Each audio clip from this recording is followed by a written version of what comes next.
দুনিয়ায় বেশি নেই, সব মরে গেছে, বিটি বাতি দেওয়ার কেউ নেই। আমার দুনিয়া কেউ নেই রে। 11 বছর পরে এই বাড়িতে আজকে ঈদ হওয়ার কথা ছিল, কিন্তু সেটা শোকে রূপান্তরিত হয়ে গেল। এয়ারপোর্টের থেকে আসার পথে রাস্তার মাঝে এই দুর্ঘটনা এবং এই 4-5 জন লোকই মারা গেছে।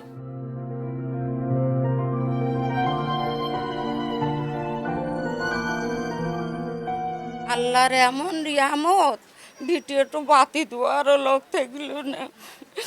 আল্লাহ কি করলো, একটা লোক যদি বাঁচাই থুই যেত, একটা বাচ্চাও যদি বাঁচাই থুই যেত, তাহলেও বিটিটা বাতি দিতে পারত। তোমার মা নেই, তোমার ভাবি নেই, মরে গেছে, সেখানে আমি খবর পাইছি। এর কোলে আর খবর পাইনি। আর সব ওই কিলো আমার ভাবি, আমার একটা ভাইজি আর আমার সে ভাইপো, এরা 3 মাপে গেল। ওই আমার নাই, ওই আমার ভাইপো আনতে গেল, বিদেশে বাড়ি আসছিল, তাই আর গেল আনতে। এই যে দুর্ঘটনাটা হলো, আসলে এই ছেলেটা এই 11 বছর বিদেশ রয়েছে। এই 11 বছর পরে বাড়ি আসতেছে, এইখান থেকে ভাই, মা, তার বোন, তার সাথে 2 বাচ্চা তারে আনতে গেছে। এয়ারপোর্টের থেকে আসার পথে রাস্তার মাঝে এই দুর্ঘটনা এবং এই 4-5 জন লোকই মারা গেছে।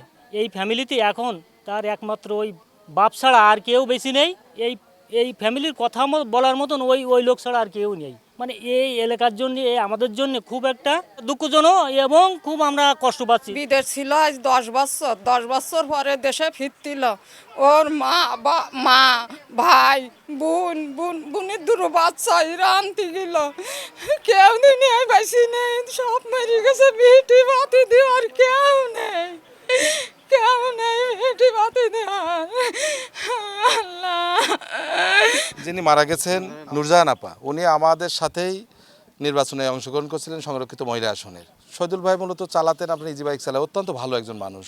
আসলে তার সান্ত্বনা দেওয়ার আর কিছু নাই। কি সান্ত্বনা দেবো, তার 3টে সন্তান, বাড়িওয়ালা মারা গেছে, ওনার বাচ্চা 2টাই শুধু বেঁচে আছে, যে নাতি ছিল। অত্যন্ত ভালো মানুষ ছিলেন। ছেলে বিদেশ থেকে ছেলেকে আনতে গেছিল, মূলত সে মালয়েশিয়া থেকে আসছে, ফিরে আসছে, তাকে রিসিভ করতে যেয়ে প্রতিমধ্যে এই দুর্ঘটনাটা ঘটলো। শোক সে কাটায় উঠুক, আমরা এটাই দোয়া করি, উপরআল্লাহ যেন তার এই শোকটা বইবার ক্ষমতা দেয়।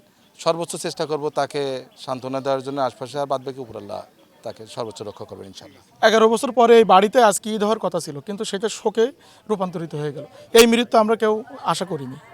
এই বাড়িতে সে যখন ছোট ছিল, এই বাড়িতে খুব অভাব ছিল। অভাব ঘোচানোর জন্য সে বিদেশে গিয়েছিল এবং দীর্ঘ 11 বছর 17 দিন পরে আজকে বাড়ির উদ্দেশ্যে সে রওনা হয়েছিল এবং তাকে রিসিভ করতে তার বোন, ছোট ভাই, মা গিয়েছিল এবং ড্রাইভার সহ মোট 5 জন নিহত হয়েছে।